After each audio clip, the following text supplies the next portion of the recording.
First off, we have the presiding chair for our session, Mr. A.M. Prasad. Please have a round of applause for Mr. A.M. Prasad. Respected Balaji,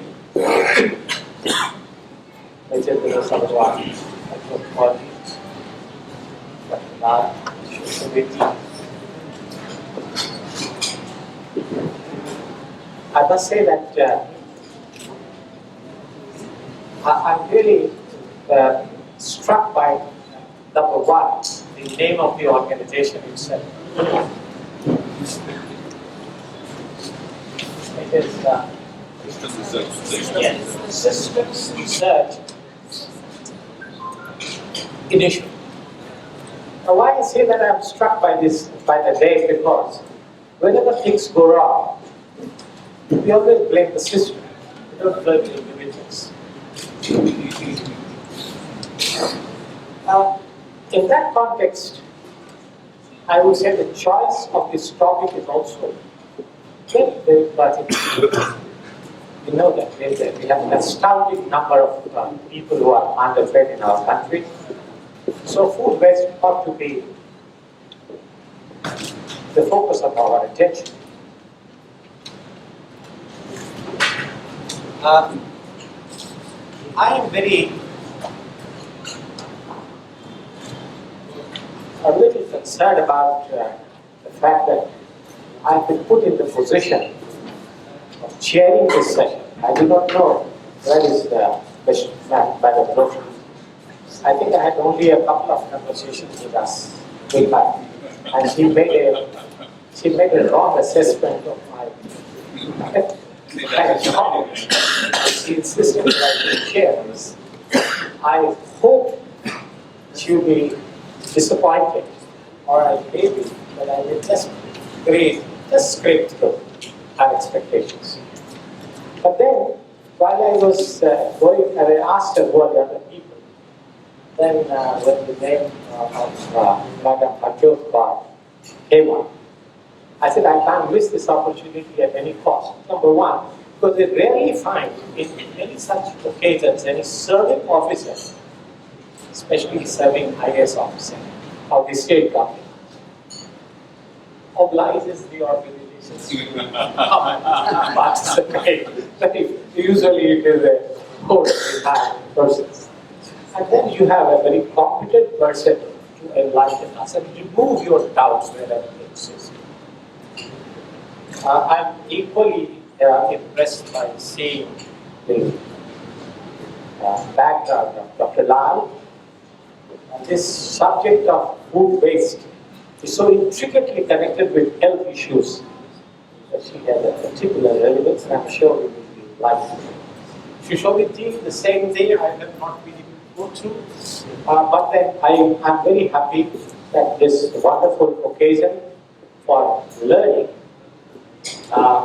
has been presented to us by the grace of this organization, which is blessed by Balaji, whom I met once, and I'm so grateful that he has given me a chance to come and meet him again. Now,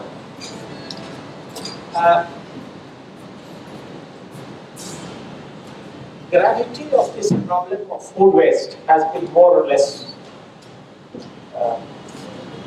presented before us by the previous speakers.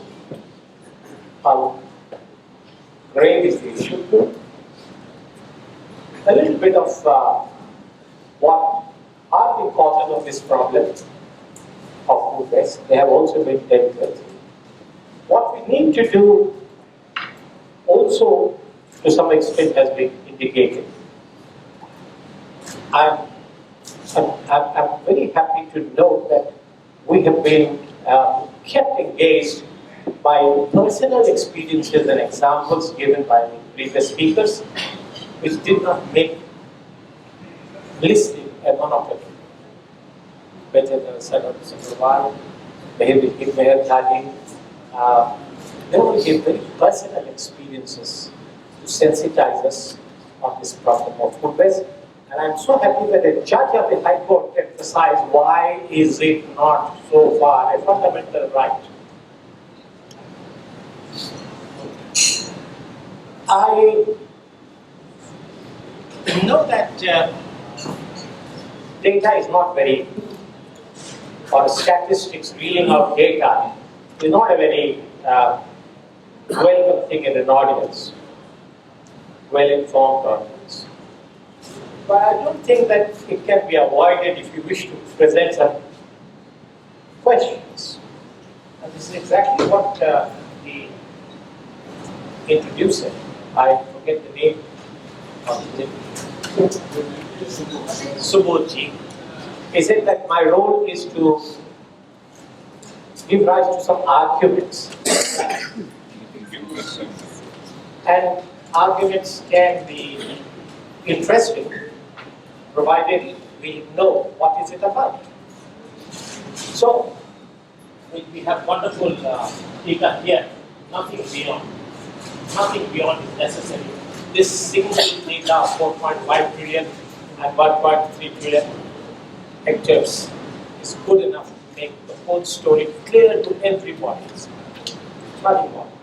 But still, I would like to share some data which I was able to gather from the net, and which I don't know really how authentic they are, but produced by certain organizations, I take it for granted that they are authentic. And if they are not authentic, I'm sure I will be corrected. Some of it has already come in the remarks of the previous speakers. Now, it's necessary to give that data because questions are related to those data. Now, the first data that I was able to gather mentioned about 19.4, this is the data of 2013. 19.4 lakhs people go to bed without a meal every day. About 1,000 children die of hunger-related diseases every day. 3,000 children die of hunger every day. So this is a situation, how unfair it is to have this situation in a civilized society. It doesn't need to be fortified with any argument. It's simply atrocious. The question that comes to mind, why? Is it enough to quote the FAO statistics or the World Bank statistics that 40% of the food goes to waste? Is it enough to make an allegation that, well, you are not good in ensuring proper storage, ensuring proper transit facility, temperature controlled vehicles, and so on, and therefore you must use 40% of the food down the drain, and so much of inputs that has gone into it, precious water, mentioned by Dr. Mrs. Sabharwal, Dr. Benjamin Sabharwal. How much of fuel has gone into production of this 1.4 trillion are a product out of this. So a large amount of wastage of our resources is in this whole game. Therefore, we just cannot ignore asking questions. So what's the question I would like to ask? There was some mention about agricultural concept. Who is responsible? Who is responsible? Now, if you ask a common person, everybody would say government of India is responsible, government of state is responsible, all the governments are responsible. They have not been able to put up storage facilities, they have not been able to provide temperature controlled movement of vehicles. Everyone will put the blame on government. Is this true? How far it is true? I checked on the data. I think it was mentioned by one of the previous speakers, saw the Food Corporation of India go down, talk of how much of wastage takes place. But when I checked up the data pattern, I found that only 6% is wasted. What goes into the godowns of the FCN? But we're talking about 40%. We're talking about 40%, which comes to something like, we produce about 275 million tons last year. This year we are going to touch about 300 million tons. It's going to be a record year for production. So what happens to this 40% and this huge amount of waste that has been converted into in terms of money, mentioned by Babaji a little while ago. So, where do we put the blame? I find certainly, I would say that all the blame should be cast on the governments, government agencies. But I would like to be clear. General impression is that. But if only 6% of the wasted, I wish that I had connected, because I went wrong. I also went, I was swept by this remark of 40% wasted, 40%. But in 40% wasted, there are so many things. There are fruits, there is vegetables, cereals, yes, and there are milk also is there. Is also there. So, and each one will account for a differential percentage, different percentages of waste. Now, let us take one by one. It's very important to break it and then ask questions. Now, yes, the government will have to take a certain amount of blame, but not the central government, but you have to identify governments of different states. I'll give you an example. I got it from the net. Am I audible to everyone? Yes. Or am I mixing up too many things? Well, I am told, and I got the data here, that well, we need to worry about fruits and vegetables more, because their wastage is highest. The wastage of fruits is about 18 to 20%. Milk is less, because thanks to humble cooperative societies, the infrastructure has been built up for a longer time. So they are not wasting much of milk. But the wastage of their vegetables and the fruits, they are being wasted entirely because of lack of facilities of storage under controlled temperature and lack of temperature controlled vehicles. We are not being able to provide. So I personally, I attended a seminar way back, long before they were becoming close to retirement in those days in Bombay.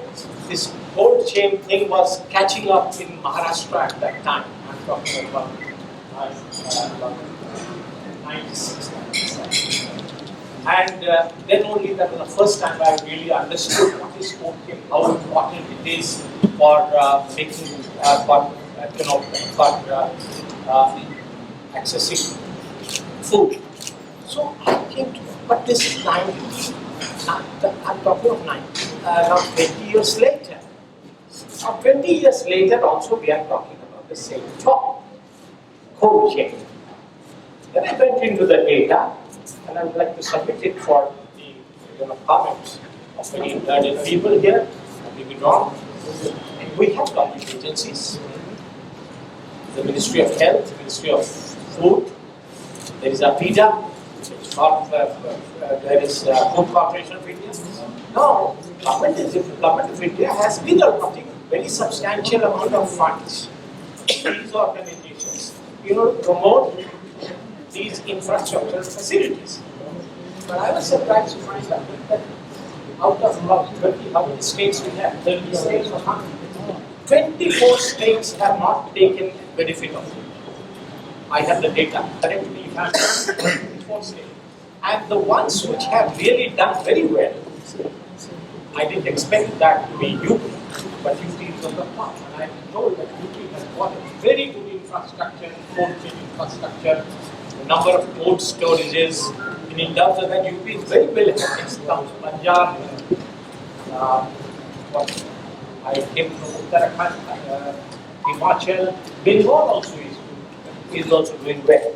So then the question is, what is the quantity, what is the space that you need? In terms of space, we have about, storage facilities of about 30 million tons. Right? This is what we have. How much do we need? We need about 60 million tons, according to an estimate of Association. 60 million tons. So the gap is 30 million tons. Now, how do you fill it? Now, states initiative. Surprisingly, I thought Tamil Nadu is a well-administered state, but UP has created space for storage for about 10 million tons. Tamil Nadu will not even come to 1. It will be 0.02 or something. There are others like that. Bengal has at least gone above 1. So the situation, it seems to me, that the policies are being made very well at the apex level. But translating these policies into reality, or into practice, depends on the initiative taken by different states and the priorities they accord to this issue. Now, why I am also mentioning this, because I didn't know the economics that if there is 50% wastage of fruits, the price gets doubled. If there is 25% wastage of vegetables, the price also gets doubled. Not so in the case of milk, but in the case of vegetables and fruits, it just doubles up because of the wastage that takes place. Now, when it doubles up, what does it mean? It means the poor cannot afford to buy it. It means that they cannot have sufficient nutrition, and if they don't have sufficient nutrition, they will be unhealthy, and then they will have diseases, and then so everything is in this chain.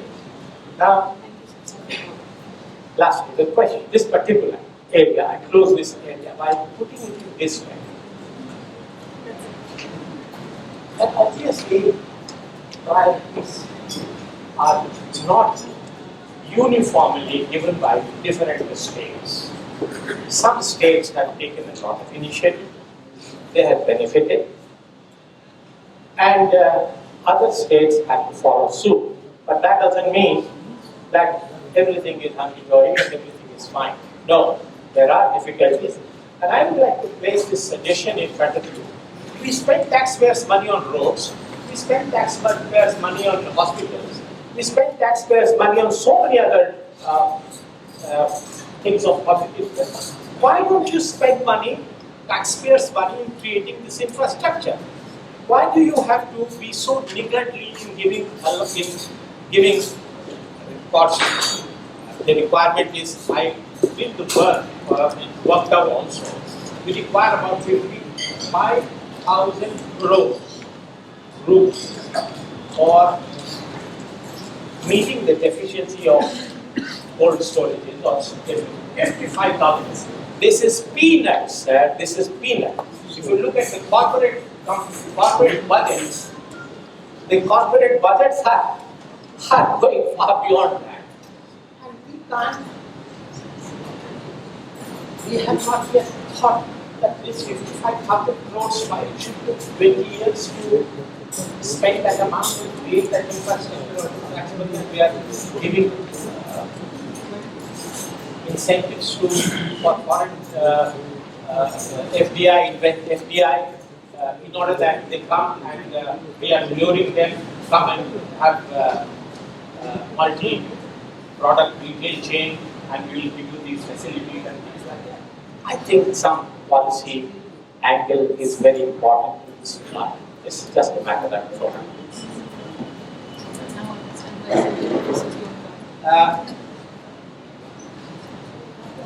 Now, in this context of 2000, in this context of cold chain, I just wanted to mention that there is a lot of competition between vegetables and food. You have a limited number of temperature controlled vehicles. Something like 7-8 companies. They have produced about 25,000 vehicles. They cater to the requirements of the whole country. Now there is a competition.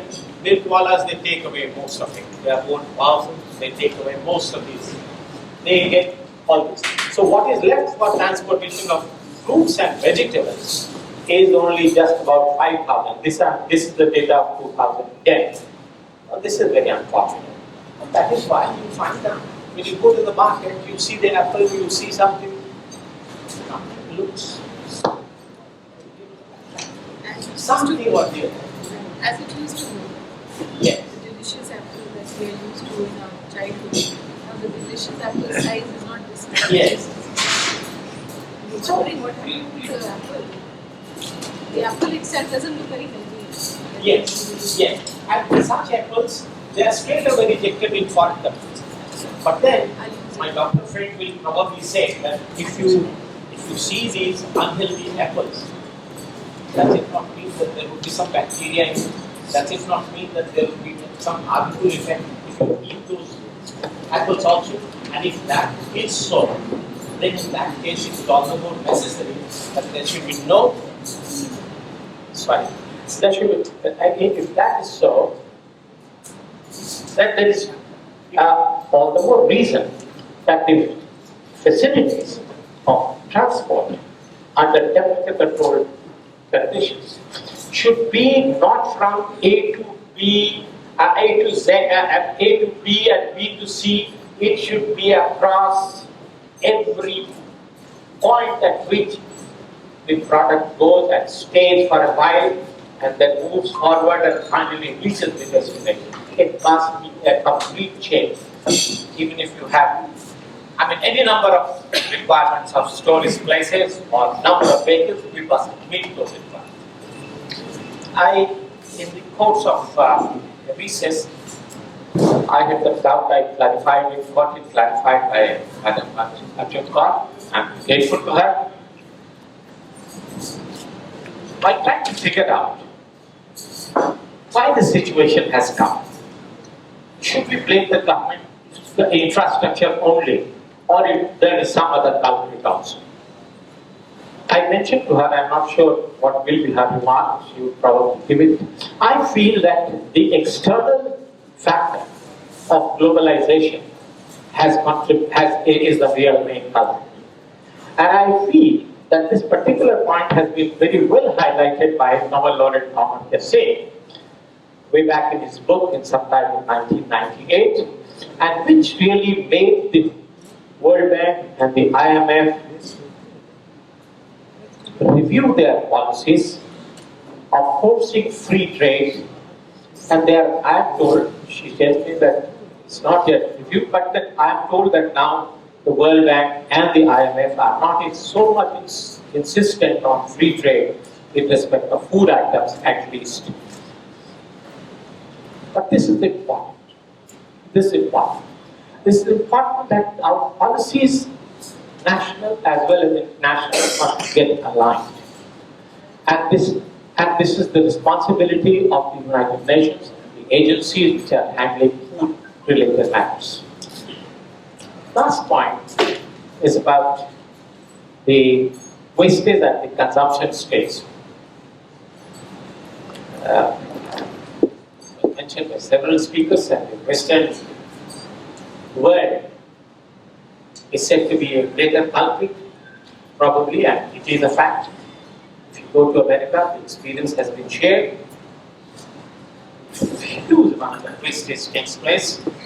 But then, if you go through the net information, I find that they are looking for technological solutions. And to a very great extent, I find that the Western countries have found technological solutions. They can't avoid wastage, but one thing is they are getting good technological support in respect of reuse, recycle, and recovery. They have made wonderful machines, electronically operated machines, and I believe that their community level action is really commendable, and we ought to learn from their examples. I believe that there are some places in our country, Bangalore in particular, where technological methods of these three things, what you call as reduce, recycle, recover, have yielded very good results. I am talking of one particular issue in Bangalore. But this should not be an exception, one or two places. It should be more or less universal. Last point, you say, to put it before you, have we got a law against wastes? Can we penalize these restaurants or hotels who throw away their wastage on the public places because they don't find proper places where to dump it? And there is no infrastructure, which is again it is unable to pick up the wastage from the point where it is dumped to the point where it is finally disposed of. Leave aside the segregation matters. Why there should not be? There should be a law, and if there is any, we'd like to enlighten about it. One thought comes to me when I attended a big marriage party recently in Delhi. And I forgot that we are very proud of our Chappan home. Now I think it has become 156 more or 1056. I can tell you they will be forced to eat because you have not even finished a quarter of your plate. A person comes and offers you something new. And there's no way. It's so insistent. You give it up, throw it in the bin, take up the new thing, try that, didn't like it, waste it. This is not good. And what happens in Delhi, of course, it happens in a bigger scale, must be happening in every town. Status is being reflected through the wastage, the amount of it. So it's very necessary to deal with this question in the way that systems approach. And with these words, I am closing my remarks.